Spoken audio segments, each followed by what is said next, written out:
Today, we're going to do something a little different. We're going to take just one single powerful word and really unpack it. This word, well, it connects things like the tallest skyscrapers to the simplest sentences.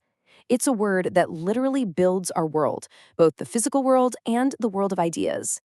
So let's kick things off with a little puzzle. What do a massive building and a simple sentence really have in common? I mean, think about it. One is all concrete and steel, and the other is, just words on a page. So what's the connection?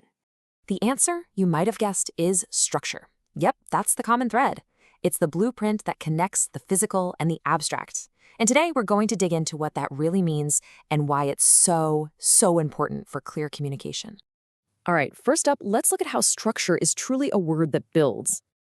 To get started, we're going to look at structure when it's used as a noun, when it's describing a thing. So as a noun, structure can have a pretty abstract meaning.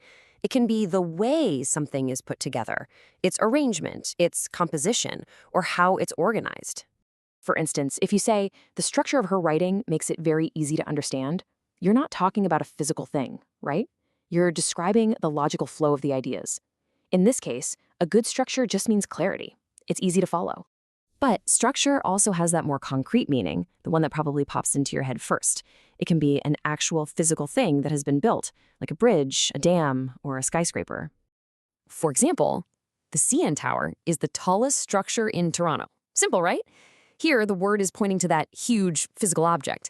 So as a noun, structure can be both the blueprint and the building itself. Pretty cool. Okay, let's switch gears. Because structure isn't just a thing, it can also be an action. It can be a verb. Here's an easy way to think about it. The noun is the finished product, the organized thing. The verb, on the other hand, is the action of organizing it. It's the difference between the finished essay and the whole process of creating the outline. So when you structure something, you're actively organizing it.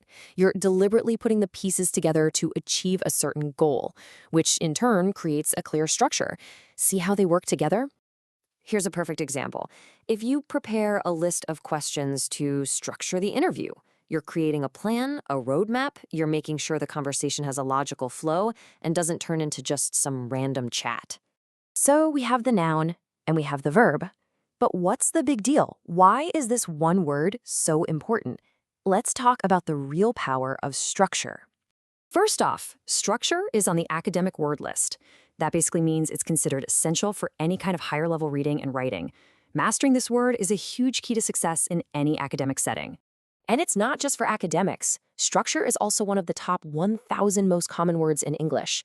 That makes it an absolute cornerstone of everyday communication, a word used constantly by native speakers.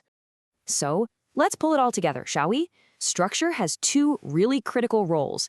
As a noun, it's either a physical thing or the arrangement of ideas.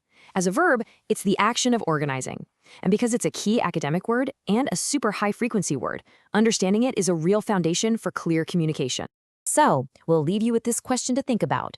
Now that you understand the structure of this word, how will you structure your own ideas, your writing, and even your conversations? Thanks for joining us.